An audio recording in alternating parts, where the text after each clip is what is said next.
ரசிகர் மன்றமாக இருந்தப்பவே மக்களுக்கு துணையாக நிற்க ஆரம்பித்தோம். அதுக்கப்புறம் நற்பணி மன்றமாகவும் அதுக்கப்புறம் விஜய் மக்கள் இயக்கமாகவும் மாறி மக்களோட மக்களாக நின்றுகிட்டு இருந்தோம்.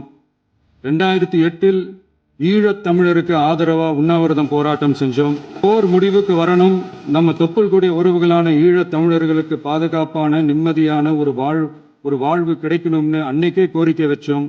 2009 ஆரம்பிச்ச விஜய் மக்கள் இயக்கம் வழியா நம்மளோட மக்கள் நல பணிகளை எக்ஸ்டெண்ட் அண்ட் எக்ஸ்பேண்ட் பண்ணிக்கிட்டே வந்தோம்.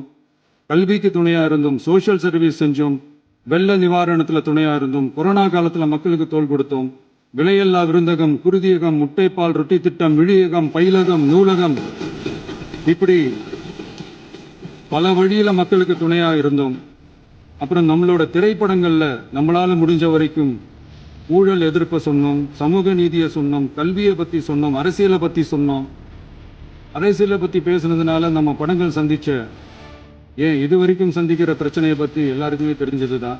2011 நாகப்பட்டினத்தில் மீனவர் பிரச்சனைகளுக்கு ஆதரவாக ஒரு பெரிய பொதுக்கூட்டம் நடத்தினோம். மீனவர்கள் மீதான தாக்குதலை கண்டித்து பேசி அதில் நம்மளோட எதிர்ப்பை பதிவு செஞ்சோம். 2017 ஜல்லிக்கட்டு போராட்டத்தில் தமிழர் பண்பாட்டு உரிமைக்கான நம்மளோட ஆதரவை தெரிவித்தோம். 2018 ஸ்டெர்லைட் போராட்டம், துப்பாக்கி சூட்டில் பாதிக்கப்பட்ட நம்ம சொந்தங்களை நேரில் சந்தித்து ஆறுதல் சொன்னோம். 2021 உள்ளாட்சி தேர்தலில் விஜய் மக்கள் இயக்க வேட்பாளர்கள் போட்டியிட்டு ஜெயிச்சாங்க. கல்வி விருது விழா நடத்தி சிறந்த மதிப்பெண் பெற்ற மாணவ மாணவிகளுக்கு ஊக்கத்தொகையும் பரிசும் கொடுத்தோம். 2024 தமிழக வெற்றி கழகத்தை ஆரம்பித்தோம்.